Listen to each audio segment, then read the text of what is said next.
आप सभी का इस आज की प्रेस वार्ता में स्वागत है।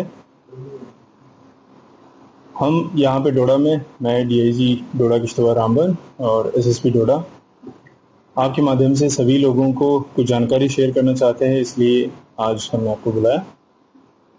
आज एक अमन के रास्ते को आगे बढ़ाने के लिए डोडा के जो रिस्पेक्टेबल सिटीजन्स हैं उनके साथ आज हमारी यहाँ पे मीटिंग हुई। तकरीबन 40 से ज़्यादा जो respectable citizens of Doda city and periphery उन लोगों ने यहाँ पे पार्टिसिपेट किया।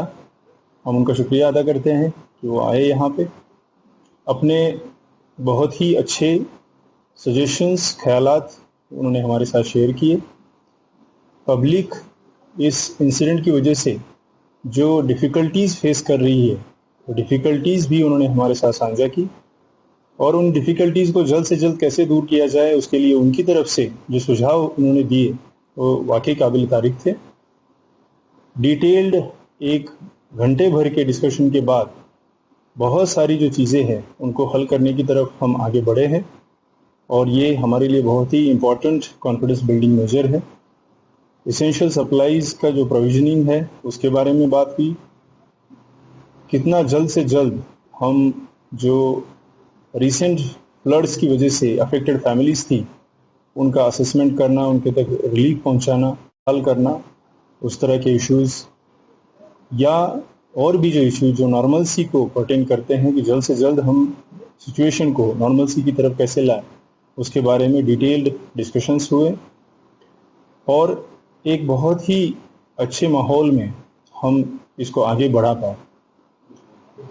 आज की जो डिस्कशंस है उसके बाद हमारी तरफ से हमने आपके माध्यम से डोडा की जनता को और जो पूरा चिनाब वैली का खिता है वहाँ की सारी आवाम को हम ये बताना चाहते हैं कि सिचुएशन बाय एंड लार्ज अब कंट्रोल में है।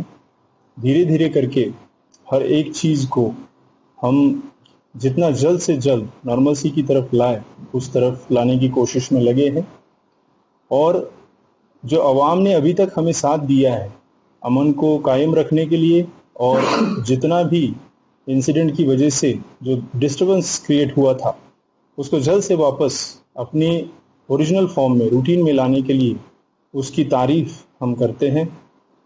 बहुत सारे लोगों ने बढ़ चढ़ के आगे आए, जो भी गलत रास्ते की तरफ जाने की कोशिश कर रहे थे उनको समझाया, वापस किया।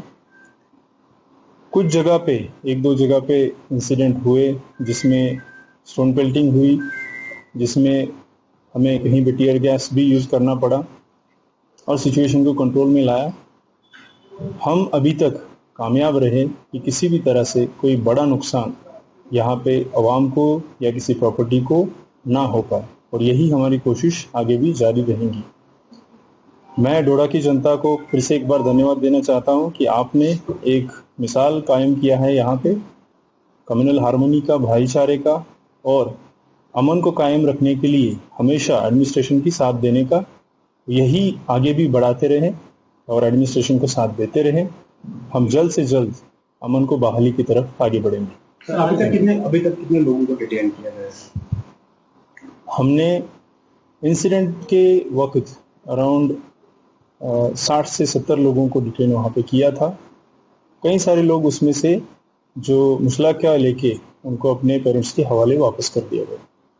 सर, आज एक मिस्टीरियस ब्लास्ट हुआ है, उसके बारे में थोड़ा सा बताएं। जी, हमने सुबह बताया था एक 10:30 से 11 बजे के आसपास एक एक्सप्लोजन टाइप के साउंड की रिपोर्ट हमें आई थी ठुकर मोहल्ला डोडा से। उसका कॉग्निजेंस लिया गया है, पुलिस और एफएसएल की टीम्स वहाँ पे लगाई गई है। उसकी जो इंक्वायरी है वो जारी है। 2 लोगों को अभी तक हमने उसमें क्वेश्चनिंग के लिए अपने उसमें कस्टडी में लिया है, उनकी क्वेश्चनिंग जारी है। आगे जिस तरफ केस बढ़ेगा उसी हिसाब से कानूनी कार्रवाई की जाएगी। Sir, what kind of blast was it? It is an explosion kind of sound that we have heard. We have collected some samples, evidences. So थोड़ा बैलिस्टिक एग्जामिनेशन वगैरह होगा, उसके बाद पता चलेगा कि ब्लास्ट एग्जैक्टली किस चीज़ का है। So somebody was saying that there was a grenade blast. Somebody के कहने पे जा नहीं सकते। We have to go by the investigation. Investigation के नतीजे जो आएंगे हम आपसे शेयर करेंगे। सर, डोडा में मोबाइल और ब्रॉडबैंड इंटरनेट कनेक्टिविटी जो है तो कब तक बहुत जल्द, जैसे मैंने कहा, हर एक कदम जल्द से जल्द अमन कायम हो उसकी तरफ लिया जा रहा है। और अगर इसके बाद भी अगर कल इस प्रकार की सिचुएशन क्रिएट हो जाती है, इस प्रकार से डोडा पुलिस मैं आपके माध्यम से सारी आवाम को और ख़ासकर यूथ को ये अपील करना चाहता हूँ, अभी तक आपने एक मिसाल कायम की है, डोडा का नाम रोशन किया है, डोडा की अच्छी इमेज बनाई। इस इमेज को कायम रखने के लिए और इस इमेज को और अच्छा बनाने की तरफ हम सब लोगों को मिलकर प्रयास करना है और मुझे उम्मीद है कि आप सभी लोग हमारा इसमें साथ दे देंगे। आगे भी जैसे उन्होंने पिछले 2 दिन में हमें सपोर्ट किया है, कोऑपरेट किया है, वैसे ही आगे भी कोऑपरेशन यहाँ की जनता का और यहाँ की यूथ का हमें मिलेगा, ये मुझे पूरी उम्मीद है। और ऐसा ही रहा तो मुझे लगता है बहुत ज़्यादा टाइम नहीं लगेगा, ये सारी ही चीज़ें बहाल होंगी। सर, जिले में कितनी एडिशनल फोर्स मंगवाई गई है? जितनी रिक्वायर्ड है उतनी सफिशिएंट फोर्सेस मंगवाई गई है, बहुत सारी फोर्सेस रिजर्व भी रखी गई है। बट मैं अगेन कहना चाहूँगा कि यहाँ की जनता ही हमारी यहाँ की सबसे बड़ी अमन की साथी है। तो फोर्स की या फोर्स को यूज़ करने की ज़रूरत पड़े ही ना, उस तरीक़े का कोऑपरेशन हम जनता से उम्मीद कर रहे हैं और हम उसकी हमें मिल भी रहा है, अभी तक तो मिला है, आगे भी मिलेगा। इस प्रकार के रूमर्स भी फैल रहे हैं कि 3 से 4 लोगों पर OPS लगाया है, कितनी हकीकत? ये जैसे आपने कहा, सही कहा, ये रूमर्स है। किसी व्यक्ति पे 3-4 लोगों पे ऐसा कोई केस वगैरह नहीं लगाया गया है। अगर ऐसा होगा तो ये सारी चीज़ें पब्लिक डोमेन में होगी।